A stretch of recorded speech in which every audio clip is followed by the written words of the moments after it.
मुर्शिद साई से पूछे बगैर नहीं कर सकता। कौन मुर्शिद साई? शामिर के झूठ दिन ब दिन बढ़ते जा रहे हैं। तकरीबन हर एक आसपास के बंदे से उसने झूठ बोलकर रखा है, जो कि आने वाले वक्त में उसके लिए मुश्किलात का बायस बनने वाला है। जी हाँ, आज हम बात करने वाले हैं इश्क मुर्शिद के एपिसोड 11 और एपिसोड 12 के बारे में। 12 में क्या होने वाला है इसके हवाले से भी डिस्कस करेंगे। अच्छा जी, एपिसोड 11 के तकरीबन 16 मिनट 40 सेकंड तक सब कुछ अच्छा जा रहा था, सबके खेल तमाशे जारी थे और ये दिखाया जा रहा था कि सब खुश हैं और मामलात फिलहाल ठीक हो चुके हैं सारे, जो कि पुराने खराब थे। 16 मिनट 40 सेकंड के बाद एक सबसे अहम सीन होता है जिसका हमें पिछले हफ्ते से इंतजार था। शामिर को उसके वालिद की जानिब से और उसके जो फाइनेंसर हैं पार्टी के, उनकी जानिब से सरप्राइज दिया जाता है। उसकी बर्थडे पर उसको बाकायदा तौर पर मंगनी का कहा जाता है और ऑफर की जाती है। ये ऑफर थी या कहा गया मंगनी का, ये मुझे समझ नहीं आई, लेकिन अपनी तरफ से वो सरप्राइज दिया गया। एक तो पाकिस्तानी ड्रामों में आजकल सरप्राइज वाली जो मंगनी है ना, इसका रवाज चल पड़ा है, जिसके बाद हीरो को मौका मिल जाता है अपनी हीरोगिरी दिखाने का।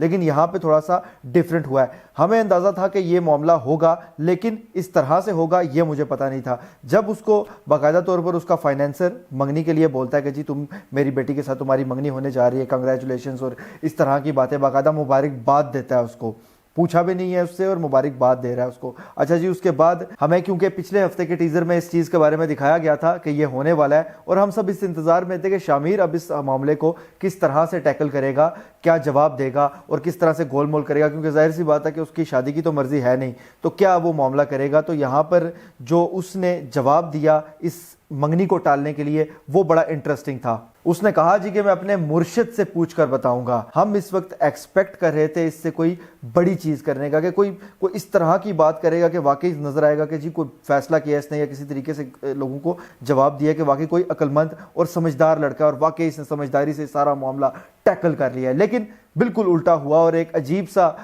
एक्सक्यूज दिया गया जी कि मैं अपने मुर्शिद से पूछ कर बताऊंगा। ना तो वो लोग सर से उतरेंगे इस तरह से, वक्ती तौर पे वक्त तो टल जाएगा, लेकिन वो लोग सर से नहीं उतरने वाले। जाहिर सी बात है कि मंगनी के लिए वो तैयार रहेंगे। और शामिर के वालिद को तो ये बात पता होनी चाहिए थी कि ये किसी मुर्शिद की भी बात मानता है, और अगर ऐसा नहीं था तो वहीं पर उसका झूठ पकड़ा जाना चाहिए था। लेकिन बहरहाल अगर मैं बात करूं, जितना एक्सपेक्ट किया गया था इस सीन से कि इसकी समझदारी देखी जाए यहाँ पर, उतना ही मायूसी का सामना करना पड़ा कि अजीब सा जवाब आया। बहरहाल उसने किसी न तरीके से टाल तो दिया उन सबको, लेकिन एक्सपेक्टेशंस के मुताबिक मजा नहीं आया वो वाला जो हमें इस सीन से दरकार था। लेकिन इस सीन के दौरान अगर आप शामिर के दोस्त को देखें तो वो पीछे खड़ा जिस तरह से केक खा रहा था, उसको ये लग रहा था कि अब यहाँ पर सब खराबी होने वाली है, तो जल्दी जल्दी अपना केक खत्म कर दो। एक इंटरेस्टिंग चीज थी और मजे का वो हिस्सा मुझे जो है ना इसका वो मजे का लगा है। अच्छा जी, अब शामिर की जो दूसरी वालिदा है उसको कुछ हद तक शामिर पर शक है कि वो ये शादी नहीं करना चाहता, जबकि उसके वालिद को उस पर यकीन है कि वो ये मामला करेगा। लेकिन उसके साथ साथ कुछ हद तक उनके अंदर ये डर मौजूद है कि अगर ऐसा ना हुआ तो हमारे साथ खराबी पैदा हो जाएगी। उसकी वजह यह है कि महरीन का वालिद शामिर की पार्टी का फाइनेंसर है। अब जाहिर सी बात है कि उन सबको फंड्स रुकने का खतरा मौजूद है। यहाँ पर एक बात मैं कहना चाहूंगा कि मुझे ये सीन इसलिए अजीब लगा है कि एक अजीब सी चीज दिखाई गई है। ऐसा आम तौर पर होता नहीं है कि एक जमात जो कि इतने सालों से इक्तदार में आ रही है, जा रही है और बाकायदा तौर पर पावर में है पूरे तरीके से, और इस वक्त तो उस जमात को फाइनेंसेस की क्या कमी होगी।